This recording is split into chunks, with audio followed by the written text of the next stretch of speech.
Welcome to Trade Pro. Just tested a strategy on the 5-minute time frame with absolutely ridiculous results. 77% win rate, and the average winning trade is larger than the average losing trade. So we need to talk about this. I'll talk about the indicators, the exact strategy, test it 100 times in a row, show the results, and talk about it. Make sure that you like the video, comment down below for the YouTube algorithm so the video can get spread out more. This one is very promising and the highest win rate I've ever seen with better than a 1-to-1 average risk to reward ratio. So let's get into it, starting with the indicators. For this strategy, you're only going to need 3 indicators. The first one is a 200 period exponential moving average where the time frame is changed to 15 minutes. Keep in mind, we're on a 5-minute time frame of Bitcoin. This one is a 50 period exponential moving average with the time frame also switched to 15 minutes. And then the final indicator is called Liquidation Levels by Leviathan. And this one I have changed the settings where I've gotten rid of everything except for I've turned on market order bubbles, then changed some of the settings and changed the style. So for the market buy bubble style, I've changed the color from green to red just to represent what we're actually going to be doing with our trades better. And then I've changed the market sell bubble style to green and when it was previously red. And just for the visual, it makes for a better visual with this strategy. And then for the smaller size market orders, I've changed this to 3. Medium size market orders also changed to 3. And I left the large size market orders set to 3, which was the default. And that's just because I only want to see the large size market orders. Okay. So those are the indicators and the setup that you're going to need. I'll show you the indicator here, the liquidation levels indicator. It's called Liquidation Levels by Leviathan, Leviathan Capital. And it does have quite a description for all the different parts of it, but we're only using the market order bubbles. All right, so let's talk about the exact strategy that I'm going to be testing, all the rules to it, and then I'll get into the 100 back tests after showing quite a few examples. First, let's start by covering the exact criteria to enter into a long position, when you will take profit, and when you'll take a loss. So for a long position, we need to be trading with the main trend as determined by our exponential moving averages. So if the 50 period EMA, the yellow line, is over the 200 period exponential moving average, the white line, then we're only going to be looking for a long position. The next rule is that we don't start looking to enter a long until price has pulled back into at least the 50 period exponential moving average. Then we need to wait until there's a green dot before we start scaling into our long position. So our first entry would be this red candle right here that touches below, it goes below the yellow line, then gives us a green dot upon the candle close. So we have our first long right here. I'll just put in a horizontal ray there. And then we get another here where we can scale into a partial position as well. And essentially we're trying to dollar cost average at this point each time we get a green dot and we have all the other criteria being met. Now for the profit target, there's 2 ways that you can take profit and you're going to do whatever happens first. So let's say our average entry is right in here between these 2 long entry signals. And the first target would be the high before the pullback began. And the other way to take a profit is if a red dot appears and you do whatever happens first. So if a red dot had appeared somewhere in here, you'd close the position. And in this instance, the high before the pullback is taken out before this red dot appears. So that's the way that this profit target is hit. Now let's move on to the next example here. We have to wait until there's a pullback into the yellow and also that the yellow is still over the 200 period exponential moving average. So that happens right here on this red candle. So we can start getting in to a long position on this candle close. We actually get another one down here. So we're going to have 2 positions enter. We're kind of dollar cost averaging in. And let's say our average entry is right here. Then we're going to be either targeting the high before the pullback way over here, or if there's a red dot, then we close out the position. What happens first is there is a red dot on this candle here. So we'll close our position on the close of that candle. as that's the first signal that we get to exit the position. And as you can see, these trades are both profitable trades with close to 1% gain on each one. So let's move on to another example. Let's take a look at a few more long examples before getting into some shorts, and I'll also show a trade that loses. So we have another entry here because we have the yellow line over the white line still. We have price pulled back below the yellow line, and we get a green dot. So we can enter into a position down here. And shortly later, we do get a red dot. So you would close out this long position upon this candle close with the first red dot, and then we do get another pullback into the yellow and we get a green dot down there. So that's another entry for a long where we'd close it out shortly after with this red dot. And then we again have another green dot with price pulled back below the yellow line with the yellow still over the 200 period exponential moving average. So we can enter another long down there, and then we exit when there's a red dot here, since the highs are not taken out on any of these before we get a red dot. So we have red dot closes on all these ones.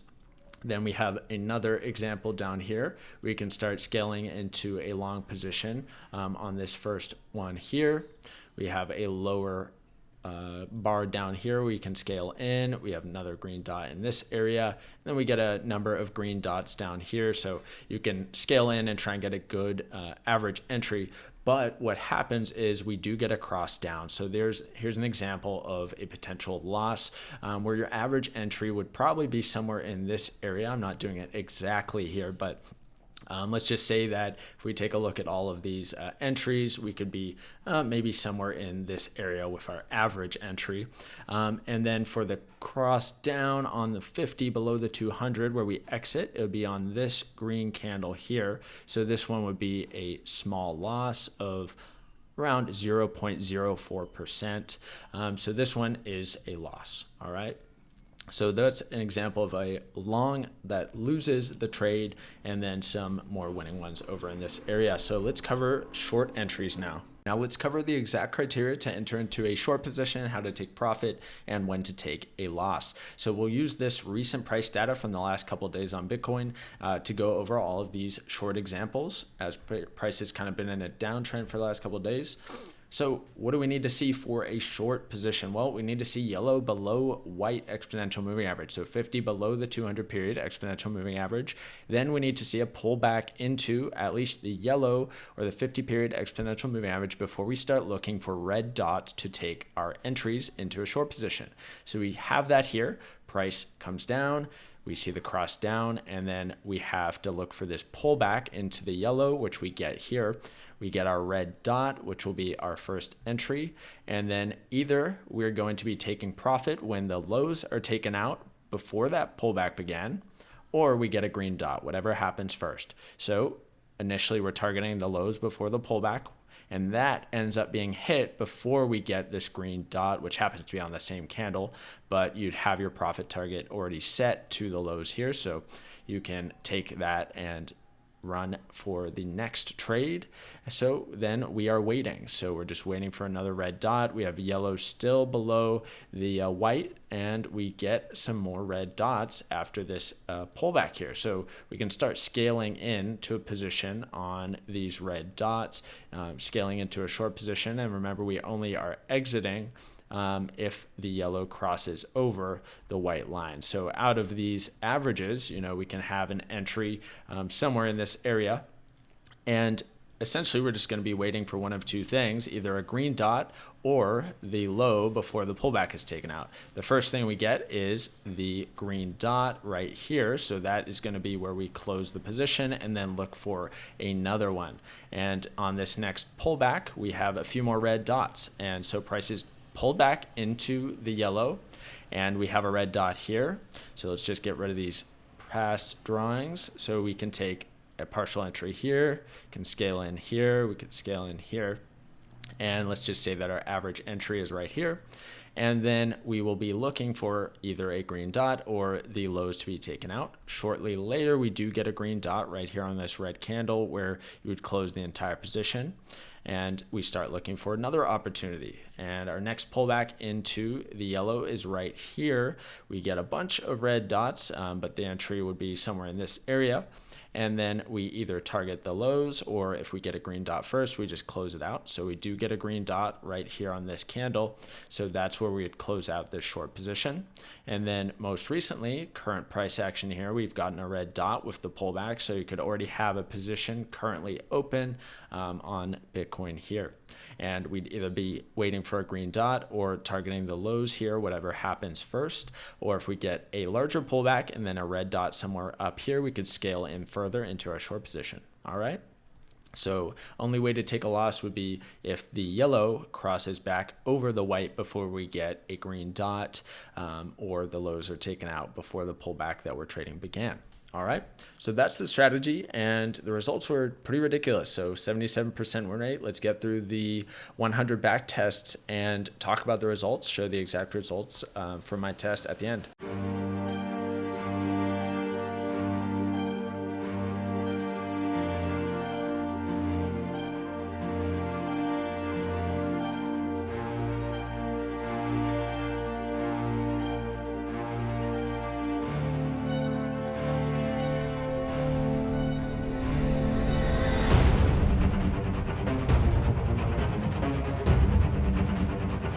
All right, results are in after the 100 back tests, and here they are. We have some interesting things to cover here because I've tried to fit this strategy into the strategy ranking spreadsheet and have it be comparable to other strategies. So I've had to do a little bit of estimation along the line here. So let's cover it, and I'll talk about each of the parts here and also things to be careful about with this strategy. If you do decide to trade it, definitely start by back testing and paper trading it yourself, and making up your own decision along the way. But I'll talk about some things that I think you should watch out for if you do decide to try this strategy out. So for this one, it was tested on Bitcoin against USDT perpetual future, and this was done on a 5-minute time frame. And the risk to reward ratio was variable because it changed based on the individual trade. So if we put out all the numbers and determine what the average win was, the average win came out to capture a 0.62% move, while the average loss was a 0.57% loss.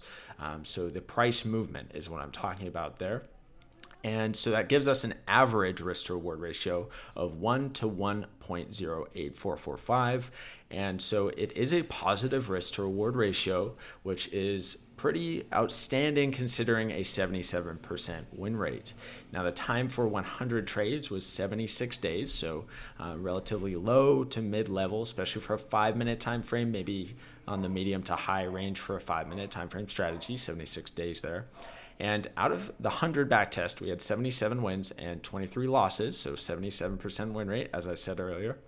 The most wins in a row was 15, so massive winning streaks, and the most lost in a row was only 2, and that happened 3 separate times, those 2 losing streaks. And then the 15 in a row, that happened 1 time, but there were quite a few other winning streaks, which I'll take a look here on my what I've written down here. So we have a 6-win streak, we have a 3-win streak, we have a 4-winning streak, a 4-winning streak, we had a 15-winning streak, we had another 6-winning streak, we had a 10-winning streak, another 6-winning streak, and another 10-winning streak. So it was ridiculous, these winning streaks that this would go on, and then the largest losing streak only being 2 in a row out of the 100 back tests. So this one just performed incredibly well.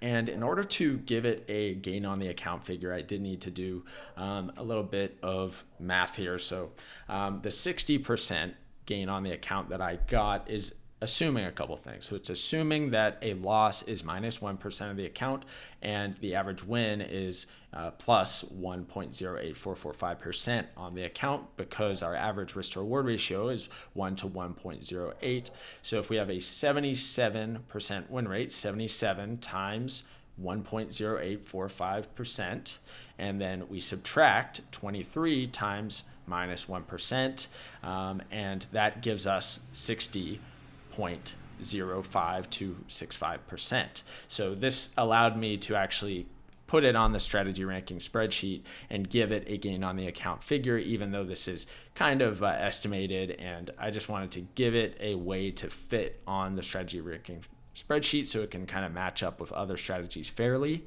And of course, with the dollar cost averaging method, we're not getting exact here. So I definitely encourage everyone to backtest themselves, paper trade this, and practice with it. One really important thing to note is if you are doing a dollar cost average style, it's very important that you don't go too heavy too soon. So to only risk 1% of your account per trade, you're going to have to be entering into these positions just a little bit at a time, because if you need to enter 3, 4, 5 separate dollar cost averages, you want to have a position size that's not massive, because if you do take a loss, where the largest loss was, it was around 3%. And that was a huge outlier. The next largest loss was 1.26%, and then most of them were around 0.2%, 0.3%, 0.13%. I'm just reading off a couple of the numbers here. But if let's say that it was that largest one, even though that was a huge outlier, if you took a massive position size, and then you lost, took a 3% move against you, trading on leverage, you could take a big hit on that one trade. So you do want to be kind of entering in a smart way if you're going to be using a dollar cost averaging method. Otherwise, you could take a huge hit on one trade if it's just that one that pops up and you're doing so well for so long, and then you get that one outlier that you take a large loss on. It can take away quite a few of the wins. Although if we take a look at the wins, there were a lot of trades that were captured quite large moves. So we have 2.97% move captured. We have a 2.1, 1.35, 1.29, 1.33, 2.94, 1.04, 1.06, and countless numbers go on and on. But I'm just reading off some of the ones that jumped out at me. So that's what I'll say. You do want to be careful, practice, and paper trade, backtest, and determine your own way of dollar cost averaging in a smart way that's not going to get you into too large of a position size. Although, with a win rate like this, it can be tempting for traders to go heavy on their position size, willing to risk 10% of their account in one trade, but that's just not a smart way to go about it, because you never know when you're going to have a big loss or have a losing streak that pops up. So just keep that in mind. Be careful out there. Use proper risk management and practice, and kind of set up a way that you can do this in a smart way. All right. So with all that disclaimer stuff out of the way, we'll pop this on over to the strategy ranking spreadsheet and see how it stacks up. All right, here it is on the strategy ranking spreadsheet, falling at spot number 6 for gain on the account. So 60% gain on the account in 76 days, doing incredibly well, and also with the highest win rate out of any strategy I have tested. This is the 96th strategy to be tested and put on the strategy ranking spreadsheet here. So this one performed incredibly well, but we do need to keep in mind the dollar cost average method is very risky, because if you use improper position sizing, you do have a huge risk to lose a lot more on your losers than you win on your winning trades. So that is something to note, and a big issue with a strategy like this with dollar cost averaging. So definitely you need to do extra heavy practice with this one and really think about the way that you're going to do the dollar cost averaging, because it's very, very risky and dangerous when you have multiple entries and you start getting into a large position size. If it is that losing trade, you could take a big hit. So just keep that in mind. And I just wanted to reiterate that, even though I already said it earlier. I know I'm just repeating myself, but please be careful. Do a lot of testing, back testing, paper trading for a long period of time before you ever think about putting any real money towards a strategy that uses dollar cost averaging like this. So that will cover it for this one. Make sure you guys like the video, subscribe if you haven't, comment down below for the YouTube algorithm to spread the video so more people can see it. And also check out my links in the description down below for Bybit, my Patreon page, and also other affiliates. But thank you guys for watching, and have a great day.